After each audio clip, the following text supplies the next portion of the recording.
நமக்கு ஒரு தொழில் ஒரு அற்புதமாக அமையணுன்னாங்க, அந்த மேனிஃபெஸ்டேஷன் ப்ராசஸில் என்ன அஃபர்மேஷன் போடணும், இல்லை இந்த இறைவன்கிட்ட எப்படி கேட்கலாம் அப்படின்னாங்க. நான் சந்தோஷப்படுற மாதிரி ஒரு அற்புதமான தொழிலை இந்த பிரபஞ்சம், இந்த இறைத்தன்மை நல்ல லாபத்தோடு எனக்கு அமைச்சு கொடுத்துருக்கு. அந்த தொழில் நான் ரொம்ப அற்புதமாக செஞ்சிட்ருக்கேன், ரொம்ப சந்தோஷமாக இருக்கேன், ரொம்ப மகிழ்ச்சி, இறைவனுக்கு நன்றி அப்படின்னு கிராட்டிடியூடோடு முடிங்க.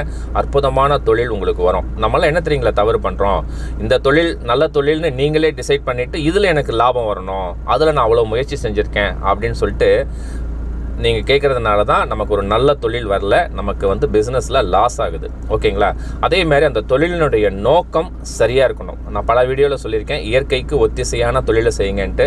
ஆனால் நம்ம பண்ணுற தப்பு என்ன தெரியுங்களா, தேவையின் அடிப்படையில் இல்லாமல் ஆசையின் அடிப்படையில் நல்ல லாபம் வரணும், அது கவர்மெண்ட் அப்ரூவ் பண்ணியிருக்குன்னு சொல்லிட்டு ஆசையின் அடிப்படையில் சூஸ் பண்ணிவிட்டு நான் நல்லது நினச்சி தான் பண்ணேன் சார், இப்போ இப்படி ஆயிடுச்சு, நான் என்ன செய்கிறது அப்படின்னு